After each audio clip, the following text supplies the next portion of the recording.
Something I should have thought of myself, but I did used to do that, but that's when I played this game like, you know, 5 or 6 hours a day.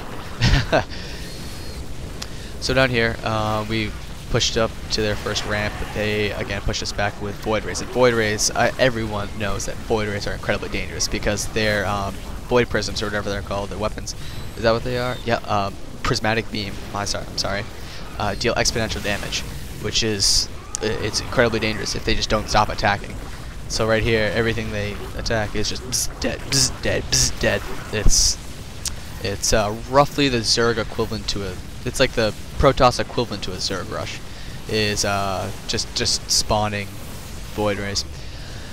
However, even though these are void rays and they're nearly indestructible, the key word there is nearly though. Once you get out certain units here, you can easily push those things back. So let's go up here and see what's going on. I got a whole bunch of carriers coming out with the interceptors that just deal so much damage because there's so many of them and they're like a freaking swarm of bees, and they're annoying as. You know what they're annoying as, and because they're bees, and no one likes bees. And these bees are just swarming against everything, and they're stinging everything because you just killed their mother. The queen bee is dead, so they're killing you, which is just like basically what carriers do, which is awesome because they're carriers. So right here, it looks like we're gonna push them back, and wait, never mind. No, we don't, because we held them there for about a second or two, but then, you know, their void rays got reinforced with more void rays, and they got destroyed. These infestors are actually really Mutalisks and like other gold ground units, I guess, because they just spawn they spawn infested marines, and all of the units in the game in this game are set to attack the first thing they see. So if you have infested marines in front of your infestors, then your infestors are actually going to die last, and your marines are going to act as like a meat shield. So right here, they pushed through all of our infestors, and they just basically just killed everything, and the void rays are pushing forward. However, up here we got the green bees of death that are just they take up like a huge section of the mini map for those interceptors, which I love. It's so awesome. It's really cool. So right here is what I was talking about. You never want to assume you're gonna win, because look at this. You would think this would be you think you would win here, and that this wouldn't even be taken into consideration. They won't get that far. Well, I sort of thought, well, wait, either we're gonna push them back, or we're gonna destroy all their stuff first. See right here. Yeah, we'll either get up top before they get down bottom. So right down here's a real quick update. Look at this. I got like nice solid wall. Nice wall of carriers. The Great Wall of Carriers, if you will. Right here, my teammate, he's got a nice mix of everything. He's got, you know, some Hellions, some Marauders, and Banshees, and Vikings. He's got a good solid mix of just about everything, which is really what you want, because that allows you to be prepared for just about everything. The reason I go with straight carriers, however, is because they attack both air and ground. They have a lot of life and a lot of shields, which, you know, it's really good. I'll show you something back here, though. The other team, this guy, Tyr, I'm just going to assume that's how you say his name, is actually did something really smart and simply just went straight air, while the rest of his team went mostly ground. See right here, he's got battle cruisers and Vikings and Banshees. So he's got something real good going. The science vessel things that I never used in the story mode because I never bothered to buy them. I always figured they sucked. So see right here, you can see all of his air units combined with the other enemies, his teammates' air units that are just destroying our air units because their air units are more greatly reinforced. Now the cool thing about this game is that it's actually really easy to see why you can be. It's easier to push back than it is to push forward. For example, see all these units right here? They're eventually going to get whittled down to nothing, to a smaller force by the time they get about here. And in order to get their reinforcements have to travel all the way down this bridge, all the way to here. And that takes a long time. It's sort of like the British crossing the Atlantic Ocean to get reinforcements of food over during the American Revolution. It just takes so damn long.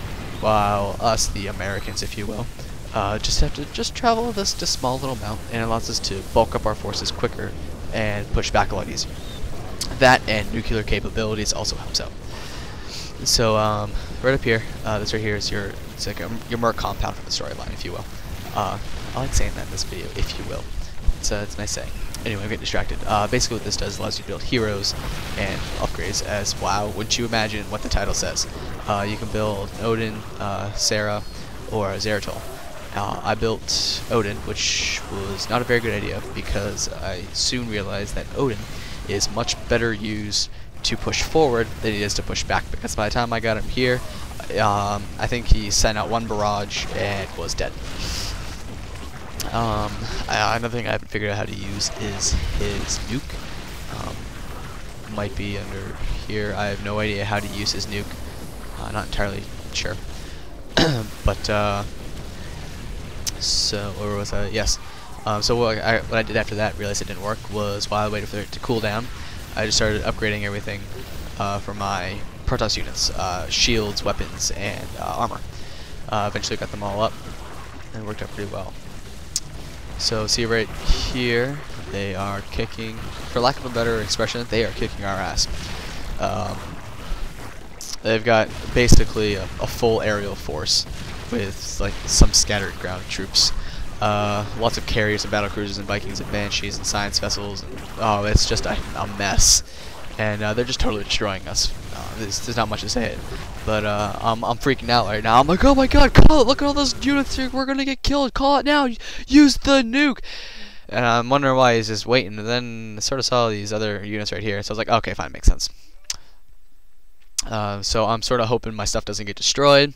And there's the nuke. And the nuke is so epic, it freezes the game for a second, because the game has to catch up with the rest of the action. So we pushed them back here, and all the meanwhile, we were kicking their ass down the bottom. Now see, right, once you get to like the first line of buildings, and if you can kill roughly the first line of buildings, you basically got the game in your hand. There's almost no way you can lose, because once you take down like the first line or two of the buildings, they're going to lose a lot of their income, and without income, obviously you can't build more buildings. So if you see right about here, this is a good this depth right here is what gets you into the what basically lets you win, because it's going to be incredibly hard for your opponents to push back and take down the force that's already there. So that whole reinforcement thing I was telling you about, yeah, that's sort of thrown out the window once you have nothing to reinforce with. Oh, yeah, these pylons, they give you more income for 200, so it's for 200 resources. So they're pretty good. But right here, you have to basically kill everything in front of the Nexus in order to kill the Nexus itself. So pretty soon we start going for it. See, like these corruptors, they can't attack ground units, so they're just chilling above it. Going, hey, what's up, Nexus? Just waiting for my teammates to come and kill you. Ha ha ha. So, you know, see this guy just left on the other team because he was afraid. See, right back up here, we started pushing back. Even though it doesn't really matter, because we're going to kill this thing in roughly 40 seconds. And this Nexus thing, there's a bunch of life and a bunch of shields, so it takes a little bit. But this is good game. So I'm gonna take the time now to thank you guys for watching this. If you want me to try out any other custom games you've seen, or you want me to try anything in 1v1, 2v2, I'm gonna try to start and get more videos out. Any games you want to see, I have a few games that I could possibly, if I can find my capture card, check out. Until next time, this is KillAudio, and that Nexus just got destroyed, yo.